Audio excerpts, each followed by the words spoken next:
1993 Oldsmobile Bravada. This car is the beginning of the autobiography of a young adult making an average of $700 a week at the young and bright age of 17 years old, which meant, hey looky-loos, I'm making more dough than that Pillsbury stuffed doughboy does in some low-key attempt to intercept your existence with some dalliance of pastry products circumnavigating the inner workings of your lower intestines.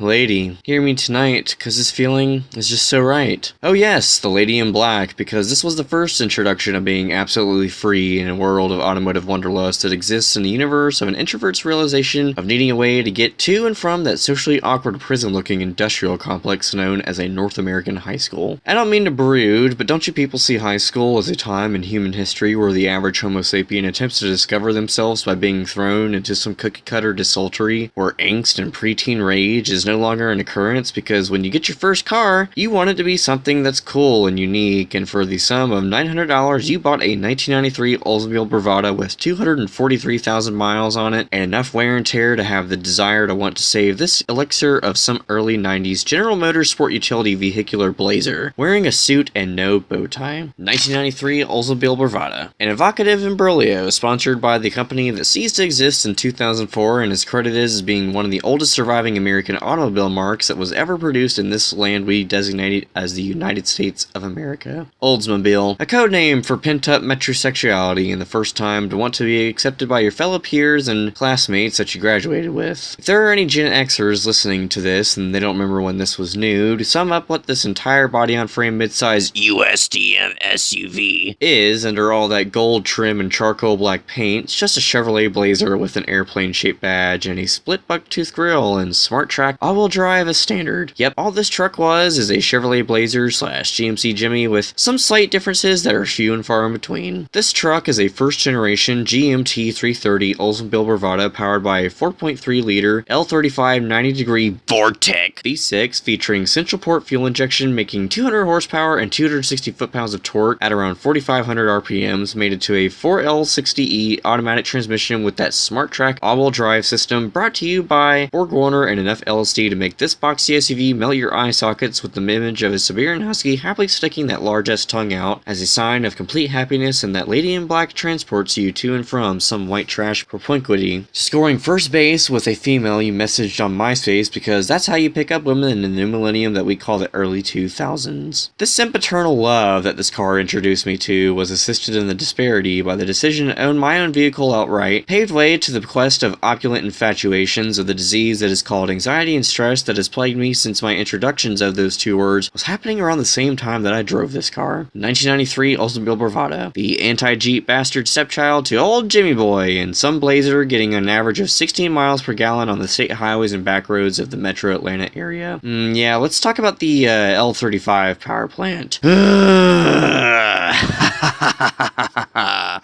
Vortec 4300, 262 cubic inches of cast iron blockheads and overhead valves the size of a high school football douche star's penis after nailing all the Jezebels down at the Grove. 1993 Oldsmobile Bravada, a car for the type of individual that prefers something that is a low-key sleeper in the sheets. Yeah, this V6 might only have 200 horsepower, but when you mash the accelerator to the sensation of all four wheels moving 35% front, 65% rear, limited slip differential bearings, propelling you to a world of failing relationships with your high school sweetheart because you, sir, drive a sport utility vehicle and all that testosterone and Dexcol and 6 cylinders of internal combustion ethereals into the desire to want to punch your youthful self for being such a dumbass and not saving all of that money you made when you were 17 years old. But hey, puberty is all done and settled now. It's time for another lesson in general psychology 101, taught by a teacher whose last name is of similar relatively. And guess what, kids? Do you know what stress is? Stress is the feeling you get when your 2-ton Bravada seizes up and loses all power and you slide into the side ditch of Center Hill Church Road and what the flying fuck made this happen? I don't really know anything about how cars work and man, it's just fucking starting to rain. A little electronics gremlin blew a fuse that went to the alternator, causing no voltage to pass through the PCM, but hey, this is your first car and all you know how to do is put in gasoline and drive. 1993 Oldsmobile Bravada.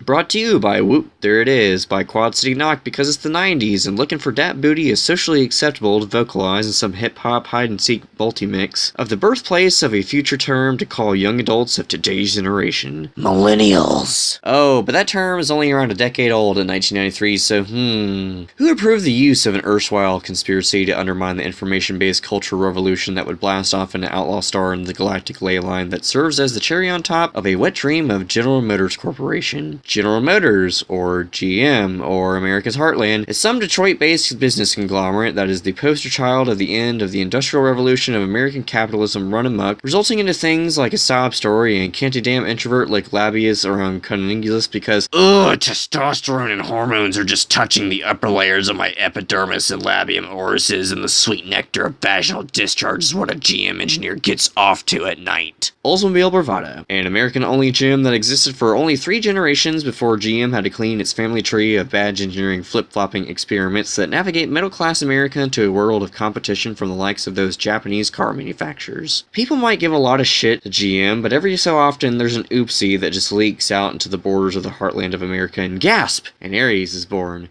I thought this was a car review, not some cafe astrology natal charted depiction into an automobile. Ah, fuck it, let's roll with it. So, issues this car has. Well, this particular car had broken driver door hinges that are fucking welded to the fucking frame. I mean, GM, why do you guys even do this bullshit? Ugh, the passenger window was off the track, so only through the adhesions of Gorilla Glue duct tape and a pack of juicy fruit held in place. This car rattled more than a first-generation newborn did, with carrier storage first encountered an average Joe for the millionth time, and the desire to shove a banana up Uranus. Add on 250,000 miles of unknown origin, and tires so bald it's amazing this thing could be driven confidently down the road after having a stoplight drag race with your younger brother's 1998 Oldsmobile 88, and his failure understanding that the purpose of stoplight drag racing is a dick measuring contest to see whose Oldsmobile was fastest along Highway 138, which you clearly have won. 1993 Oldsmobile Bravada, an emollient tendency to want to fold down the back seats and make a whoopee in the parking lot of your local county park. 1993 Oldsmobile Bravada, a love song from Drake and the forbearance of an epiphany to being companionless, so you add some cheap-ass AutoZone chrome emblems in hopes that some female will give you the time of day. Yeah, if she could tolerate this estrogen-deprived junk typology collaboration with an INTJ and consistent provocative lassitude, that is a chemical reaction fueled by Dynaco. This car is the first chapter to a 9-categorical explorations into the universe of a gearhead's wanderlust in the quest to achieve acceptance on a planet filled with gravity bongs and flasks of a substance made from the sugars of fermented yeast. $25,824 was the base MSRP of this car in 1993, which equates to roughly $42,000 of today's currency. Geez, $42,000 for this? What can you buy with $43,000 of today's world of General Motors land? You can buy a 2017 Camaro 1SS with a 6-speed manual and a 6.2-liter LT1 V8. Future daily. Anyways, Bravada. A one-vowel away definition of bravery or defiance, often in order to make a false impression or mislead someone. Yeah, GM has a long history of false impressions. I mean, it's amazing something like this even left the R&D department in Motor City, USA. Even the last Bravadas that left the assembly line on January 12, 2004, designated as the Final 500, was another final hurrah to the GMT 300 platform madness. I mean, the fucking logo is an airplane, and you know what happens to cars related to machines with wings? They end up in a sob story, but that's another story for another day. Oldsmobile Bravada, the lady in black. Your final resting place was probably the Crusher, forever being lost in a landfill, but you live on in the mind and spirit of the sanctuary of J. May all those wonderful first car memories live on for another day in the outer depths of the Milky Way, or I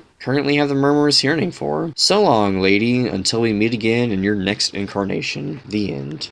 It's comfortable, it's quiet, refined. I mean, it's one of the few things that GM can actually make is a truck. That's it.